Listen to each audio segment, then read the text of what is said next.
Joy Steem. I am the Executive Director of Halifax Community Chaplaincy Society, and our mission is to foster hope, healing, and restoration in our brothers and sisters who've been incarcerated. Our office is actually at St. Anthony's in Dartmouth right now, but we've been in Halifax for about 20 years, and in that time, we have seen some really phenomenal stories of grace and healing at work. Sometimes when people hear the label, not the name, mind you, because God calls us by our name, but the label, offender or prisoner, criminal, they have these scary images of people who are exactly the opposite of us in every way.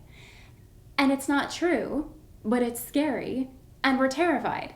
And sometimes people do really terrifying things to each other. There are victims. But what's the opposite of terror of each other? Love. I was having a conversation with a man on parole the other day, and he was telling me about his experience of homelessness in Halifax one winter, and about sleeping on park benches and in bus stations and under eaves. And I said, I can't imagine how you stayed warm.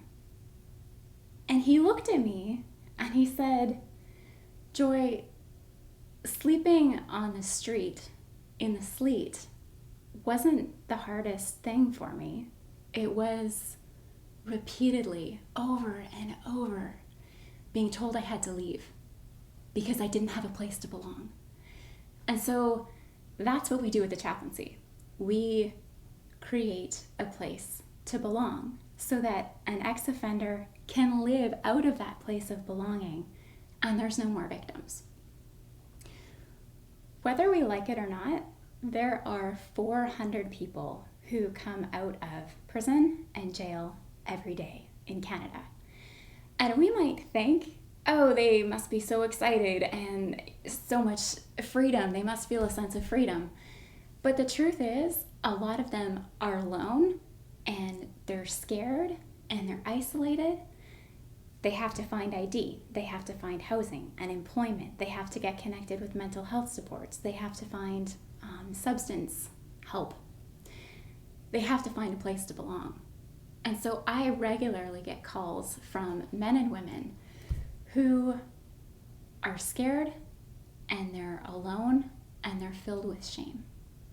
So how do we respond to that call? Well, the chaplaincy provides a structured way to connect ex-offenders with volunteers to engage in a relationship of compassion and grace and create that sense of belonging. So our volunteers remind our ex-offenders of their value. And they remind them over and over again until our ex-offenders begin to have a glimpse of hope that it might just be true, that they have value, and that our God of compassion and forgiveness and mercy and truth knows them by their name, and they are created by love, for love, and to love. Our volunteers remind our ex-offenders of their value.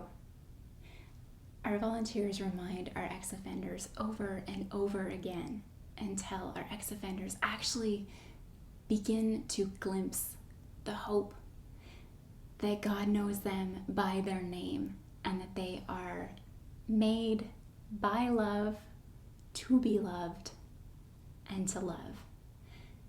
And that's the work of the chaplaincy, is to remind each other of our worth, that we belong to God, that we belong to each other, and we belong in community. What more is there? Well, the what more that there could be is how you might want to get involved if your vision of justice includes forgiveness. One way that volunteers can get involved is by volunteering in a circle. And a circle is a covenanted, regular, year-long meeting of 3 to 5 trained volunteers, a staff member, and an ex-offender. And the purpose of those meetings are to help the ex-offender make sense of their story, to have intentional conversations about the path to spiritual, physical, and emotional healing. And we do that in the context of knowing about somebody's past and believing in their future. None of this is naive. It's structured, it's intentional. There's conversations that are happening all the time. Nobody does this alone. I had a conversation with an ex-offender maybe about a month ago, and he said, without the support of the chaplaincy, I think that I would have ended my life because I was rotting inside. Our presence matters, and that's the most important thing that we bring, is our presence. We can talk about the ex-offenders, about gaps in their lives, about what community resources are available, and about how to navigate parole conditions, broken relationships, their involvement in a faith community. You're almost there, Joy. Almost there. So we're always looking for volunteers to provide spiritual mentorship, circle involvement. Maybe there's a project that you'd like to talk with me about doing. Our Lady of Guadalupe has been doing fabulous meals for some of the halfway houses around the city, and it's been really appreciated. Maybe there's a skill that you have that you would like to teach an ex-offender, or there's another way that you'd like to partner with us, like giving us opportunities for employment or housing. There is a lot of needs, and the thing to remember is that when you're working with the chaplaincy, you're never doing it alone. You're provided with resources, with guidance, and with structure. I want to leave you on this final thought.